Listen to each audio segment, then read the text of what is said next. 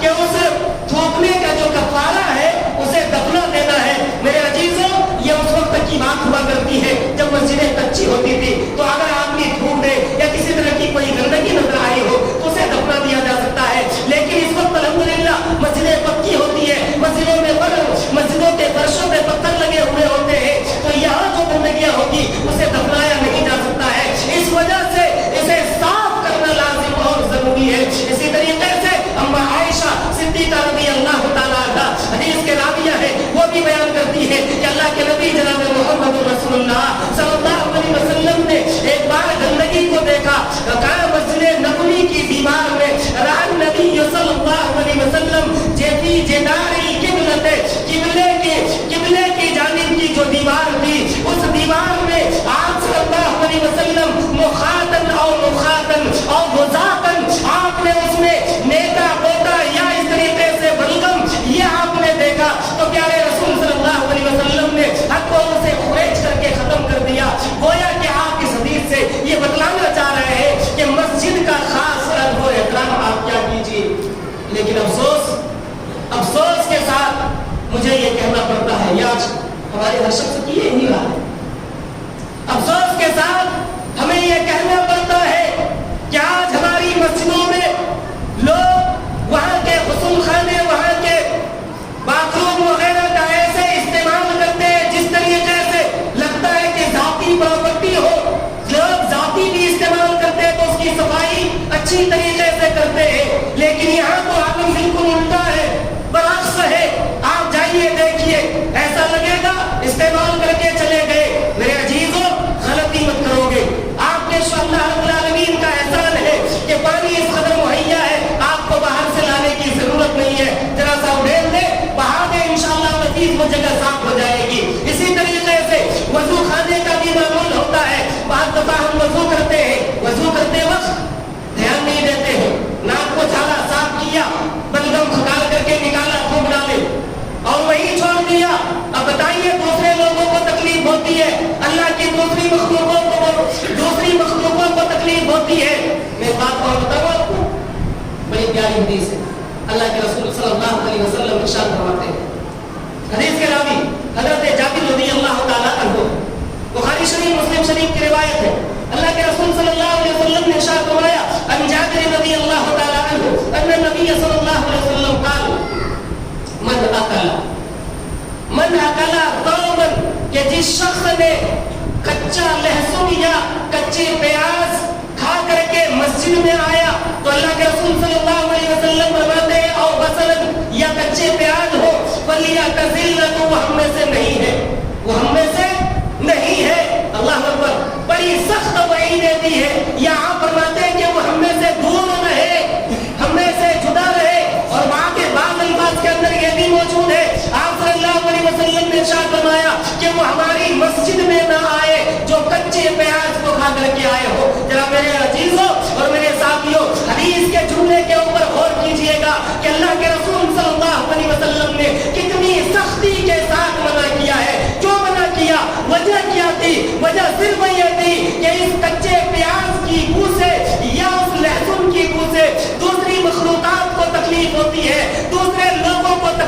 ہوتی ہے، اس لیے اللہ کے رسول صلی اللہ علیہ وسلم نے اسے کھا کر کے مسجد میں آنے سے روک دیا۔ تو میرے عزیزو ذرا آپ بتائیے گا کہ کس طریقے سے جائز ہو جاتا ہے ایک آدمی کے لیے کہ پورے کچرے کو صاف کر کے وہ کھانے میں چھوڑ کر کے چلے جائے؟ کیا اسے تکلیف نہیں ہوتی ہے؟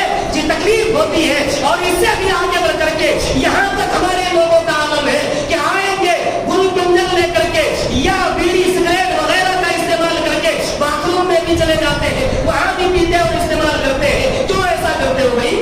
کیا وجہ ہے؟ کیوں تکلیف نہیں ہوتی ہے؟ اس سے تکلیفیں ہوتی ہے، لوگوں کو بھی تکلیف ہوتی ہے، دوسرے مخلوقات کو بھی تکلیف ہوتی ہے۔